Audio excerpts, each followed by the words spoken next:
everybody, how you doing? Garrett here. Today I'm going to talk about skin retouching. It's super important. It's in pretty much every print ad you see anywhere. So I'm going to show you the technique that I use, and I can't take credit for the technique. I actually found it on a photographer's website, Joel Grimes. He posted it in text form, so I'm going to show you guys how to do that in practice here. So let's get started. I have a picture of my friend DJ Scott Brio, and when you bring the photo in, it's going to be as the background. So double click it, click OK, and that gets rid of the lock. And the first thing you want to do is you want to retouch any blemishes on the photo. So the first thing is hit Apple J, and that creates a duplicate layer. And then you want to go over here and select the spot healing tool. I always use a pretty small brush and zoom in. And let's take a look. Alright, so I go through and I get rid of any little blemishes that I see. Alright, so I'm going to take care of this, and I'll see you guys in a bit.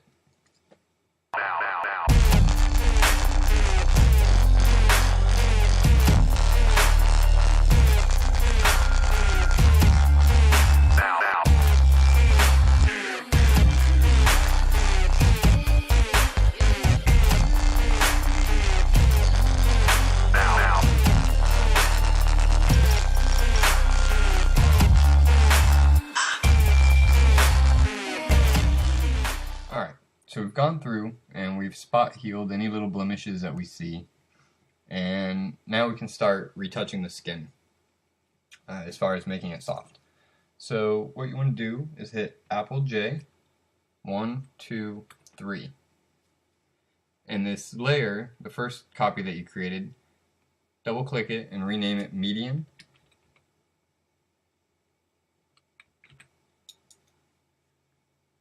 And the second layer, we'll call it high pass, and we can leave the top layer just the way it is. Alright, so click on your medium layer and go up to filters, and you want to go to noise and medium. And if we zoom out here, you can see that it's just created a blur over everything. So we want this to be at a radius around 30. So just click OK. It takes a little bit of time to go through the photo depending on how many megapixels your image is.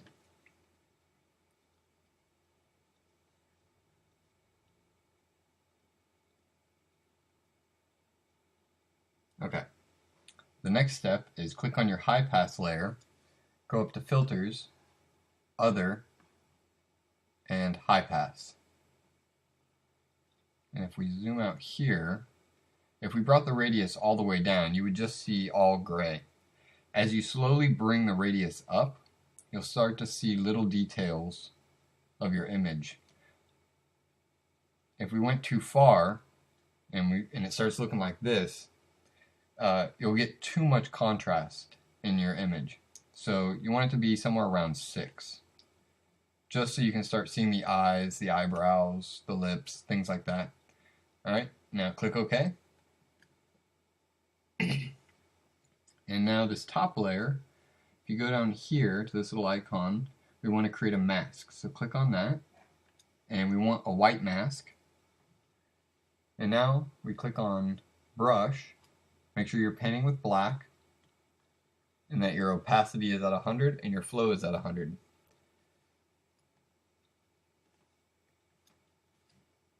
And let me just bring the brush size up so you can see. So now if I make sure my mask is selected, if I start painting over, you're going to see gray. And what you're actually seeing is the high pass filter underneath, because you're erasing areas from the top layer. Now this is just a guide so that you can see where you're actually painting. And what you want to do is go over all of the skin that's showing in your image, but avoid any areas that have contrast. So like his eyebrows, his eyes, mustache, the shadows under his nose, and any facial hair that he has. So I'm going to go through and paint out all the skin, and I will be right back.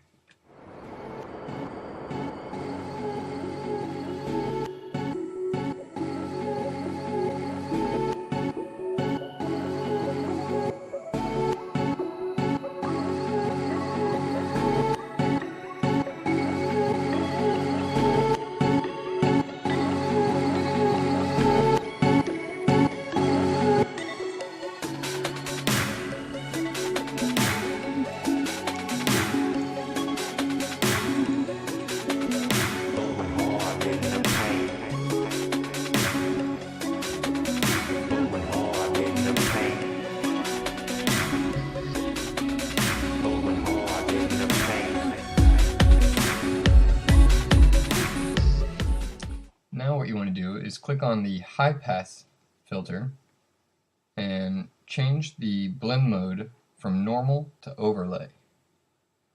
And you can see that it softened up the skin quite a bit. Too much, in fact. But that's where our high pass filter comes in. So what you want to do is think of it like this. Median is how much softness you add to the skin, and your high pass is how much detail you want to bring into the skin. And the key is to get that ratio just right so that the skin doesn't look plastic, unless that's what you want. You want the skin to be soft, but you don't want it to be so soft that it doesn't look real. And that's where the high pass comes in, to bring back some of those skin textures. So if I was to take the high pass, which is at 100% opacity, and bring it all the way down, you would see no detail where you painted, because you're basically seeing straight through the high pass and seeing all the blur from the median filter that we applied. So let's bring our high pass somewhere around 40%, and you can start to see some of the pores coming back in. Now if I click on the median layer and bring that down to about 40, you can see that we're coming back to closer to where we want to be. So let's bring up our median a little bit, and you can see it keeps getting softer and softer as we go up. And we can bring our median layer, or our high pass layer, down. Now if we zoom out, that still looks too fake. He just doesn't look real. So we can bring our high pass up, bring more skin detail in, and I would bring our median layer down somewhere around there. So you can see what it's done. It's softened up all the skin where we painted, and the high pass filter brings back some of those details that we lost.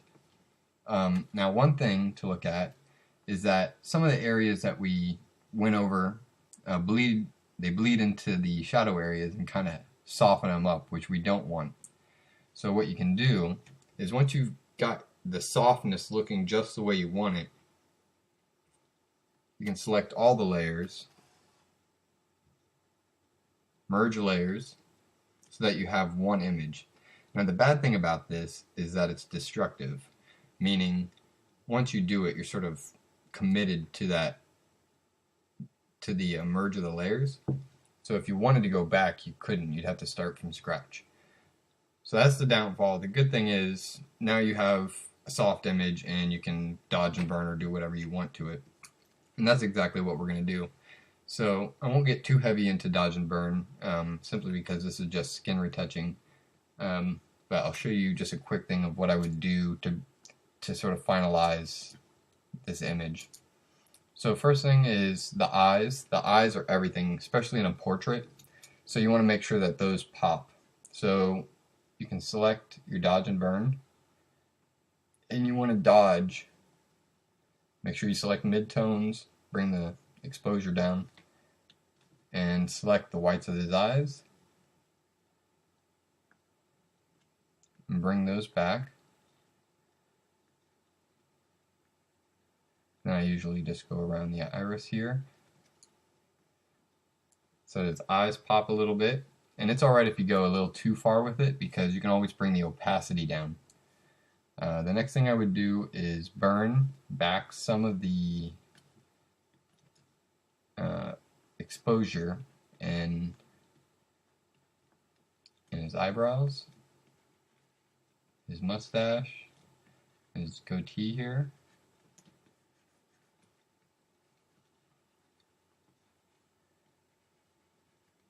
You can go through and adjust the lips.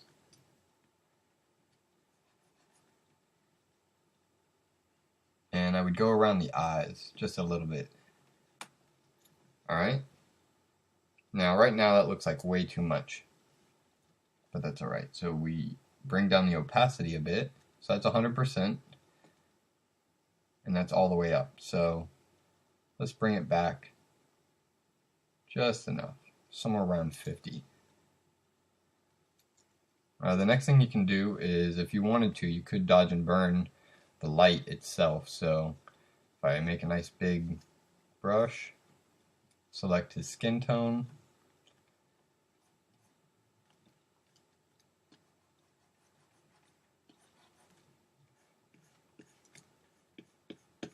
just go along the outside.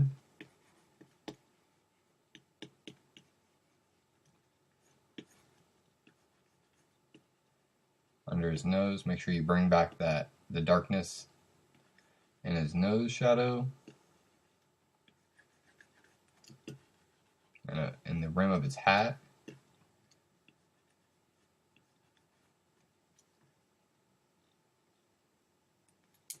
So that's just really basic skin retouching. Didn't take very long, and you get really great results. And the thing I love about the technique is the ability to adjust the softness versus the contrast that you bring back into it. So finding that right contrast is the key with this technique. Like I said, it's not my technique. I actually found it on Joel Grimes' website. He's a fantastic photographer. His work is really great. But this is the technique that I use for all my promo photos, mixtape covers, whatever it is, fashion. Yeah, so hope that helped you out, guys, and I will see you guys later. All right.